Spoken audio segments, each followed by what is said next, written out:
충신포럼 유튜브 TV 단소리 쓴소리입니다. 오늘 주제는 전 특검의 몰락이라는 주제를 가지고 이동환 변호사님을 모시고 대담을 나누겠습니다. 이동환 변호사님. 네. 아니, 서울대학교 입학하기 힘든 정치외교학과 입학을 하시고 졸업을 하시고 네. 그리고 왜 변호사를 택하셨어요? 네. 정치에 관심은 많이 있었습니다. 저는 학교 다닐 때부터 뭐 외교 이런 것도 좀 관심이 많았는데, 그래서 학부로 이제 전공을 그쪽으로 이제 선택을 했었고, 재밌게 아주 공부를 했어요. 근데 이제 현실적으로 또 이제 생업을 이어가는 것도 별게 아니겠습니까? 네. 그렇죠. 그래서 변호사라는 직업이 상당히 매력적이다. 그리고 다른 직업에 비해서 좀 내가 아닌 타인을 도와줄 수 있는, 특히 나보다 어려우신 분들을 그런 상황에 계신 분들을 제가 옆에서 이렇게 지켜줄 수 있는 부분이 있어서 굉장히 좀 보람스럽다, 이런 생각을 했고, 개인적으로는 그 변호사는 자기 시간을 또 자유롭게 사용할 수 있어요. 그렇죠. 네. 네. 일반 직장 다니는 분들보다는 매우 자유롭기 때문에 저는 아주 잘 선택했구나. 요즘도 그런 생각을 하고 있습니다. 그러니까 결과적으로는 이제 내가 전공한 학과로 직업을 선택하지는 않았어도 받고 갔어도 네, 네. 후회하지는 않는다. 네, 네. 왜 제가 이제 이런 질문을 드리는가 하면 이 주제에 맞는 질문이라고 생각을 하면서도 이제 또 듣는 분들은 왜 저런 질문이 들어갈까 하는지 모르지만 이제 우리 그 충남 천안만 해도 사실 지방은 지방 아닙니까? 네, 네. 여기에서 이제 솔직한 얘기로 서울대학교 간다고 하는 것도 힘든데, 그것도 이제 그 정치 외교학과는 특히 이제 가기가 조금 힘들었던 쪽이고, 그런데로 거기 가셔서 나중에 이제 사회생활은 변호사를 하셨다. 네. 왜 이런 말씀을 드리는 이유가 이제 후배들이 네. 우리 몇 해 선배는 고등학교 후배들이겠죠? 몇 해 선배이신데 서울대학에 정치외교과를 가셨는데 그분이 나중에 우리 지역의 대표가 되고 대변인이 되어져서 이 지역 발전을 위해서 노고하실 줄 알았는데 나중에 변호사로 가셨더라 해서 이제 그들이 나도 이동환 선배처럼 네. 그렇게 하고 싶다 하는 학생들이 있을 수 틀림없이 있다는 얘기죠. 그리고 제가 이제 제 말이 길어서 죄송한데 그때 어느 방송 보는데 어느 여성 변호사님이 나오셔서 네. 뭔가 계획대로 안 되셨대요. 네. 그래서 이게 아니다 싶어가지고 그럼 내가 제일 잘할 수 있는 게 뭔가 그랬더니 자기는 공부가 제일 자신이 있었대요. 그래서 이거다. 이렇게 어려운 길 가지 말고 네. 공부해서 네. 변호사가 되자. 네. 그러고서 공부해가지고 네. 변호사 되셨다고 그러더라고. 아. 그 얘기를 듣고 이게 참 현실이 그렇구나. 이제 그런 말씀을 드렸는데 네. 이제 이 변호사님이 변호사를 택한 이유를 이제 잠시 알게 됐습니다. 그런데 이제 오늘 전 특검의 몰락이라는 주제를 가지고 이제 오늘 지금 대담을 여쭙는데 이 특검이 구속이 안 됐어요? 참 전 국민 여러분들이 다 충격을 받으셔가지고 제 주변에서도 아주 난리입니다. 난리. 네. 이 박영수 특검 한때는 날아가는 새도 떨어뜨릴 정도로 권력이 아주 권력과 같은 그 위상이 하늘을 찔렀었는데, 불과 몇 년이 지난 지금, 아주 검찰 포토라인 앞에 서가지고, 전 국민에게 송구스럽다는 말을 해야만 하는 그런 상황에 지금 처하게 된 거죠. 저는 아주 이 드라마틱한 이 전개를 아주 유의 깊게 지금 지켜보고 있습니다. 예, 그래서 박근혜 대통령 탄핵의 제 1등 공신이었던 분이 이제는 아주 단군 이래 최대 부정부패 비리의 화신으로 낙인이 찍히게 된 거잖아요. 그래서 진짜 이 특검의 몰락, 이 말이 정말 딱 들어맞지 않나, 이런 생각을 하게 되네요. 참, 검찰에서 이제 지난번에 이제 그 얘기하기는, 박영수 특검은 대장동 대가 55 약속받고 25억은 받았다. 그래서 구속영장을 신청할 방침이었다. 해서 이제 거의가 그동안에 뭐 딸의 문제, 모의 문제, 네. 모의 문제 해가지고 많은 그 기사들이 나왔었단 말이죠. 네. 이거는 이제 모르는 사람이 없을 네. 정도로 관심이 네. 많았던 것들이고, 네. 그런 사안 내용이라고 하면은 당연히 마땅히 네. 구속돼야 된다라고 네. 국민들도 생각했을 거로 봐지고, 네. 뭐 문외한인, 법에 대해서 문외한인 저 같은 경우도 좀 그럴 수밖에 없겠구나 이렇게 생각을 했는데, 어제 새벽에 보니까 불구속이에요. 뭐 국민 여러분들께서도 의아해하실 테고, 법조인인 저희들도 굉장히 왜 그랬을까 이런 걸 이제 분석하게 되죠. 일단은 언론에 이제 발표된 이 법원의 이 설명에 따르면은 이유가 이렇더라고요. 그 유창훈 부장판사, 유창훈 부장판사가 그 영장 전담 판사인데요. 그분이 이제 결정문을 쓰셨잖아요. 네. 그래서 기각시키게 된 이유를 이렇게 설명하더라고요. 그 주요 증거인 관련자의 진술을 신문 결과에 비춰 살펴볼 때 피의자의 직무 해당성 여부, 그다음에 금품을 실제로 수수했는지 여부, 그다음에 금품 제공 약속이 진짜로 성립되는지 여부, 이런 것들에 대해서 사실관계나 법률적으로 다툼의 여지가 있다, 이런 설명을 하더라고요.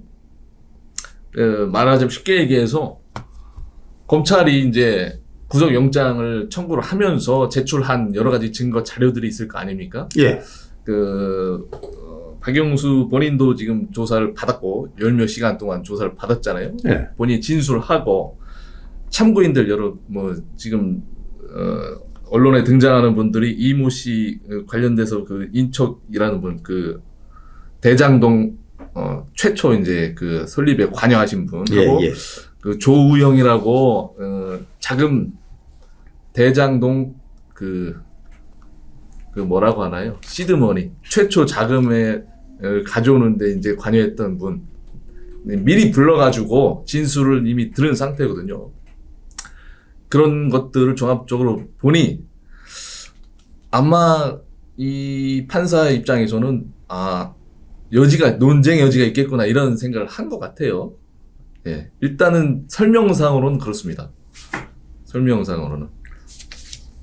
그러면은 불구속 사유를 네, 판사 입장에서 이제 뭐 이렇고 저렇고 이래서 그렇다라고 했는데, 네네. 근데 이제 우리 요즘에 이제 그 법원 사법부라고 하는 그곳을 들여다보면서 일반인들은 그런 얘기를 해요. 이제 법원 이 판결을 내리는 분들하고 엿장속은 공통점이 있다. 네. 그 공통점이 뭐냐? 네. 맘대로다. 네네. 그런 하여튼 비판을 할 수가 있겠죠. 네, 저도 이제 여기에 대해서 좀 드리고 싶은 말씀이 있는데, 박영수와 이제 같이 영장 청구된 그 양재식 변호사라고 있지 않습니까? 예. 예, 그 전 특검보예요. 이 양반도 특검에 소속이 돼 있었던 분이에요. 그때 변호사 네. 시절이었나요? 현재 네, 그 그렇죠, 저기 그렇죠. 검사였나 판사였나? 박영수 변호사와 같은 로펌에 아하. 있는 변호사인데 같이 또 특검에 들어갔던 거죠. 예, 예. 근데 이분도 같이 구속영장이 청구가 됐는데 이것도 기각이 됐어요. 예. 기각된 이유를 보면 뭐 이런저런 직업이나 뭐 태도, 조사받을 때 태도, 그 다음에 방어권 행사를 보장해야 된다는 점, 그 다음에 이분에 대해서는 증거인멸의 우려가 없어 보인다. 이런 식으로 판단을 해줬거든요. 그런데 박영수 전 특검에 대해서는 증거인멸의 우려 이런 부분에 대한 설명이 없더라고요. 보니까. 이번에. 예. 이 부분 좀 이미 다수 언론에서 보도된 바와 같이 박영수 특검이 압수수색하고 나니 자기 사무실에 있는 컴퓨터 다 부서져 있었고 자기 핸드폰도 이미 다 완전히 복구 불가능한 상태로 파괴되어 있었다 이런 얘기가 나왔잖아요. 아직 없어지지는 않고 이제 부서졌네. 구속영장에 그런 내용이 적시되어 있었던 것 같은데 그런 부분에 대해서 지금 판사가 외면한 거예요. 제가 볼 때는. 예. 자기 증거인멸 했잖아요. 물론 자기 본인의 혐의에 대해서 증거를 인멸할 경우에는 형법적으로는 증거인멸죄는 성립이 안 되는 자기 거에 대해서는. 그런데 이제 이 구속 사유를 적시할 때 아니 엄연히 이게 핸드폰이 제일 중요한 증거인데 이거 결정적인 증거를 없애버린다는 것은 본인이 뭔가 이 혐의를 숨기려고자 한 정황이 있다는 거거든. 이 부분에 대해서는 적시를 안 한 거 보니까 아마 이제 변호사 입장에서 봤을 때는 제3자 입장에서 볼 때는 좀 편향적인 판단 내리지 않았나 이런 생각이 듭니다. 예. 그러면 사실 그 억울한 사람이 너무 많을 것 같아요. 네. 검찰에서 수사 조사를 받고 네. 구속을 신청을 해서 법원으로부터 구속영장을 받아가지고 지금 전국의 그 교도소에 지금 수감되어 있는 그런 분들 중에 네네네. 이런 것들을 보고 얼마나 억울해하는 사람이 많을까. 그렇죠. 예, 그런 것들을 한 민간인이 네네. 예, 아무것도 모르는 제 입장으로 봤었을 때는 네. 억울한 사람이 너무 많을 것 같다. 최근에 신문 기사에서 1,000원짜리? 1,000원짜리 예. 훔쳤다는 배고파서 하여튼 예. 훔쳤다는 이유로 구속됐다 이런 기사를 본 적이 있거든요. 저도 네. 잠깐 그 뉴스화된 것 같던데요. 네. 합의 여부와 관계없이 그냥 바로 구속시켰거든요. 예. 그런 사례에 비춰볼 때, 이 지금 박영수 전 특검에 대한 혐의는, 액수가 어마어마한데, 지금 50억이니 200억이니 지금 왔다 갔다 하는데, 일단 검찰이 뭔가 노력을 했지만은 그 신병 확보에 실패했다. 근데, 과연 검찰이 정말로 노력을 했느냐. 사실 거의 그 부분에까지 지금 의심이 가게 될 지경입니다. 그러니까는 네. 검찰이 노력 부족이고 수사 네. 부족이냐. 네네. 아니면은 영장 판사의 잘못된 네네. 판단이냐. 어찌됐든 간에 그동안에 이 언론 매체로부터 수많은 그 사안들이 나왔잖아요. 네.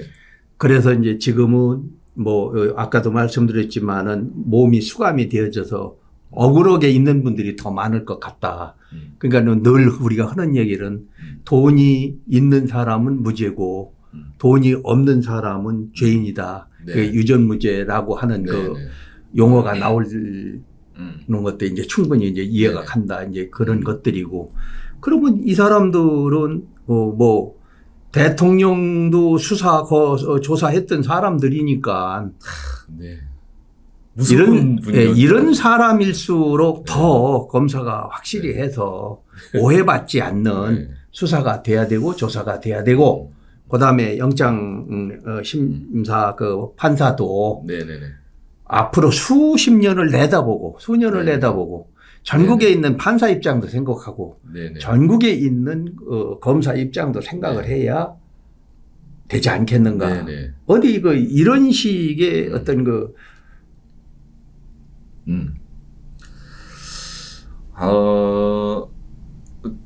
저의 생각은 이 박영수라는 분이 간단한 분이 아니에요. 그 사람이 뭐 그죠? 하나가 뭐 더 달렸나 네. 뭐 그래요? 검사장 출신이잖아요. 일단 본인이 대한민국 검사장 출신이 몇 명이나 돼요? 검사장 출신인데 아마 제 생각으로는 지금 이제 대통령이 되신 윤석열 당시 특검 팀장이었죠. 같이 일을 했었고, 그다음에 한동훈 법무장관 또 마찬가지로 박영수 당시 특검 휘하에서 지시를 받아서 수사 업무를 수행했던 관계거든요. 특히나 이제 윤석열 대통령과는 거의 뭐 30년지기라고 하더라고요. 네, 대통령의 30년지기로서 아주 막역한 사이. 요즘에 이제 그 오징어 게임 그 드라마에서 나온 그 용어로 깐부 아주 가까운 사이라고 이제 하더라고요. 일반 국민의 입장에서는 그런 부분이 굉장히 석연치 않다는 거죠.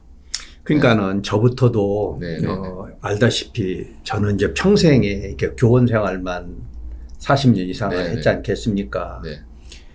그러다 보면은 우리는 이제 살짝 저는 부족해서 그렇게 못했다던 치더라도 학생들한테는 이래줬으면 좋겠다. 이래야 되지 않겠니? 이제 이런 얘기를 하지 않습니까? 네네. 그렇다고 봤었을 때 우리가 해야 될 일들은 나름 이런 일 저런 일 생각을 해 가면서 여기저기 지도라고 그럴까? 어떤 좋은 얘기라고 그럴까? 또 우리가 사람이기 때문에 이렇게 해야 된다든가 이런 식으로 해 가면 가지 않겠어요. 그러면 이제 조금 전에 말씀하시는 그러한 관계 형성이 되어 있기 때문에 이럴 것이다. 아니다. 그렇기 때문에 현 입장에서는 더 분명해야 되기 때문에 이 사람은 구속이 될 것이다. 아니다. 이렇기 때문에 불구속될 것이다. 이제 이런 여론들이 두 양립이 되어 있었는데 결국은 먼저 거로 귀결이 됐단 말이죠. 일단은 문제가 뭐냐면은 영장 기각도 기각이지만은 이제 이 50억 클럽이라는 문제가 제기된 것이 바로 2021년 10월경이에요. 한참 됐어요. 그 당시 이제 박영수 의원께서 이제 화천대유 대주주인 김만배로부터 로비를 받은 사람 6명의 명단을 언급하면서 50억 클럽이다 이렇게 이름을 명명한 거거든요. 많이 들어본 얘기네. 예. 물론 이제 1년 6개월이 돼가지고 제대로 된 수사를 이제 한 겁니다. 그 과정에서 박영수 전 특검이 소환 조사를 받은 게 이번이 처음이 아니에요. 작년에도 소환을 했었고 2022년 초에도 소환했었고 재작년 그 전해에도 한 번 더 소환했었어요. 이번이 3번째 조사란 말입니다. 그러면 합리적으로 볼 때 어느 사람이 범죄 혐의를 의심을 받고 있어가지고 조사를 받는데 1년 수개월 동안의 기간을 준다. 이거 자체가 좀 석연치 않지 않습니까? 이 검찰이 굉장히 그 부분에 대해서는 좀 책임론을 피할 수는 없을 것 같아요.